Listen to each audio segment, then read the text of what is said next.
Reka tubasuze cyane mwese inshuti bakunze b'ikinyamakuru Rushyashya News. Uyu munsi turaganira ku ivanwa ry'impunzi zari muri Hotel de Mille Collines n'urupfu rwa Kapiteni Mbaye Dianye wo muri Minwari. Tubahaye ikaze.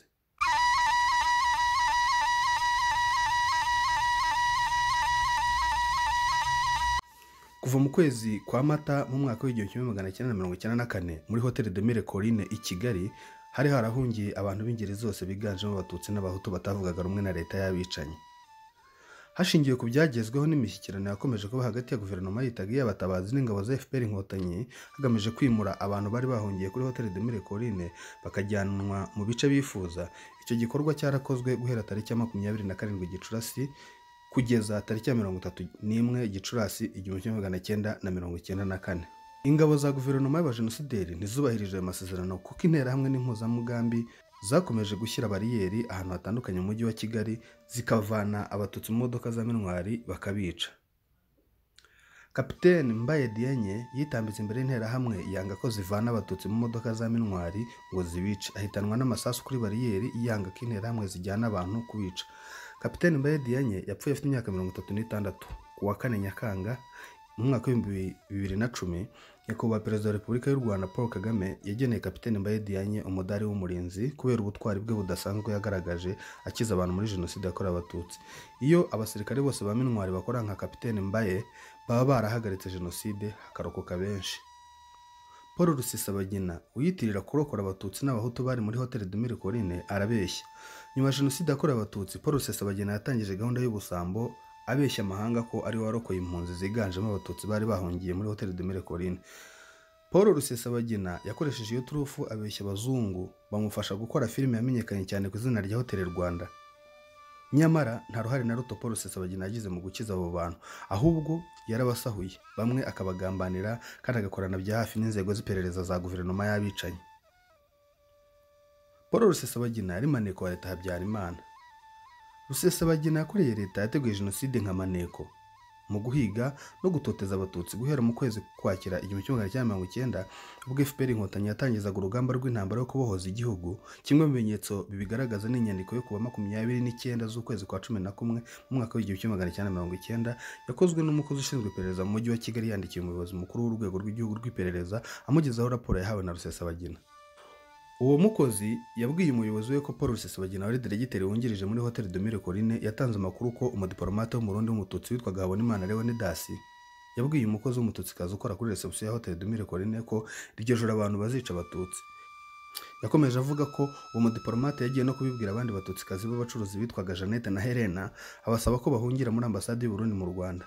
Uwo mukozi ushinzwe iperereza muri Kigali ashingiye ku makuru yahawe na Paul Rusesabagina yashoje asaba umuyobozi mukuru w'urwego rw'iperereza mu gihugu ko uwo mudipolomate w'umurundi w'umututsi yakwirukanwa mu Rwanda. Niba Paul Rusesabagina yaragambaniraga abatutsi muri 90 akabikora nka maneko wa leta yateguye jenoside, ni gute yahinduka muri jenoside hagati akarokora abatutsi yagambaniraga mu myaka yose kuva muri za 90? Ibikorwa bya Paul Rusesabagina byubakiye ku ngengabitekerezo ya jenoside yo ku rwego rwo hejuru. Paul Rusesabagina ntiyarokora abatutsi muri jenoside ngahinduke mu kanya gato umuhakanyi wa jenoside wo ku rwego rwo hejuru nk'uko ateye ubu ngubu. Nta nubwo yarokora abatutsi ngo ahindukira umuyoboke ukomeye wa FDR uyitera inkunga mu buryo bwose. Mu biganiro Paul Rusesabagina atanga hirya no hino mu mahanga yirengagiza ukuri nkana akemeza ko yabaye jenoside ebyiri mu Rwanda. Paul Rusesabagina agoreka amateka nkana yerekana ko abatutsi bahunze igihugu mu mwaka w'1959 ngo kubera ko bakoranaga n'umukoroni. Ubwicanyi bwakora abatutsi hagati y'1959 n'1968 Rusesabagina ntacyo abuvugaho, kandi muri 1963 aribwo bwa mbere ubwo bwicanyi bwiswe jenoside mu mateka y'u Rwanda. Mu biganiro atanga, Paul Rusesabagina avuga ko abarenga 50% y'abakoze jenoside bakatiwe n'inkiko z'u Rwanda ndetse n'urukiko mpanabyaha mpuzamahanga rwashyiriyeho u Rwanda barengana ngo bazizwa gusa ko ari abahutu. Paul Rusesabagina yirengagiza ko jenoside yakorewe abatutsi yemejwe n'umuryango w'abibumbye hamwe n'ibyemezo by'urukiko mpanabyaha mpuzamahanga rwashyiriweho u Rwanda ICTR ndetse n'inkiko z'igihugu nk'Ububiligi, Ubuholandi, Canada, Suwede, Norvège, Leta Zunze Ubumwe za Amerika, Ubudage n'Ubufaransa.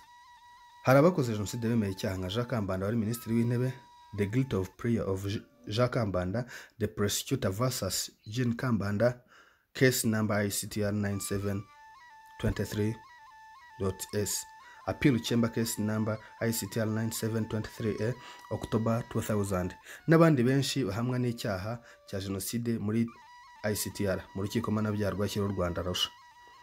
Uru rukiko rwanafashe icyemezo cy'ihame mpuzamahanga kivuga ko mu Rwanda habaye jenoside yakorewe abatutsi ko bitagomba kugibwaho impaka. Judicial Notice of the Genocide Perpetrated Against the Tutsi in Rwanda. Appeals Chamber of the ICTR 16 June 2006. A Judicial Notice ICTR 9744 AR73 (C).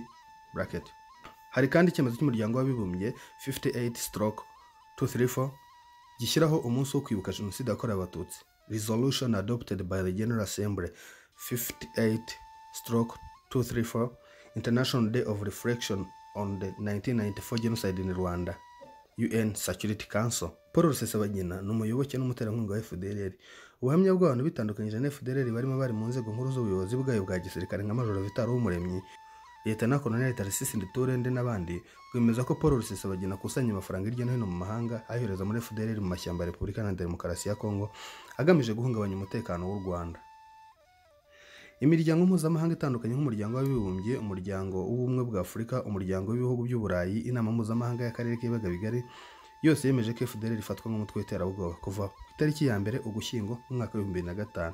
Mu myanzuro myinshi nk'umwanzuro w'1596 n'u'1896 inama ishinzwe umutekano w'umuryango w'abibumbye yafatiye ibihano abayobozi ba FDLR.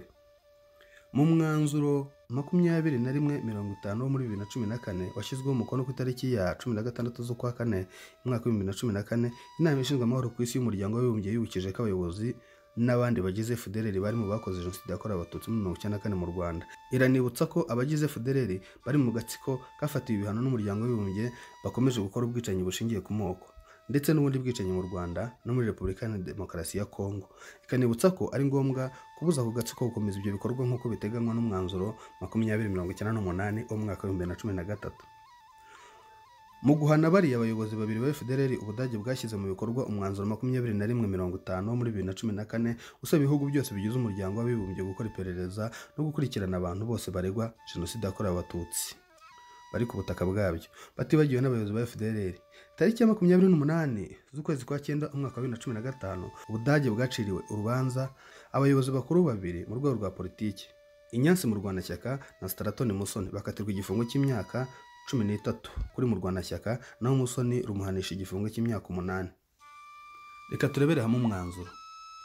Nta ruhare na ruto Paul Rusesabagina yagize mu gukiza abatutsi muri 1994, ahubwo aho agereye muri Hotel de Mille Collines yakoresheje abakozi inama abasaba gusohora mu byumba abantu bose barimo badafite ubwishyu bakaryama mu birongozi corridors. Umuntu wabaga udafite ubwishyu Paul Rusesabagina yamusinyisha agasheki y'ingwate ku gahato. Mu gihe Paul Rusesabagina yamaze kandi acunga iyi hoteli, yaranzwe kandi no gufatanya n'abayobozi bakuru b'intera hamwe n'abayobozi b'ingabo za Exfar bari ku isonga ya jenoside. Ubwo bufatanye hagati ya Paul Rusesabagina n'ibikomerezwa byo muri leta y'u Rwanda yateguye ikanashyira mu bikorwa jenoside yakorewe abatutsi byemeza ntashidikanywaho yuko yari umufatanyabikorwa w'intera hamwe n'ingabo za Exfar. Byakorewe i Kigali kuwa 30 Gicurasi umwaka wa 2020, bishyirwaho umukono na kashe na Dr. Bizimana Jean Damascene, umunyamabanga nshingwabikorwa wa Komisiyo y'Igihugu yo kurwanya Jenoside CNLG. Turabashimiye cyane ko mwadukurikiye, mugira amahoro n'amahirwe, impagarike n'ubugingo.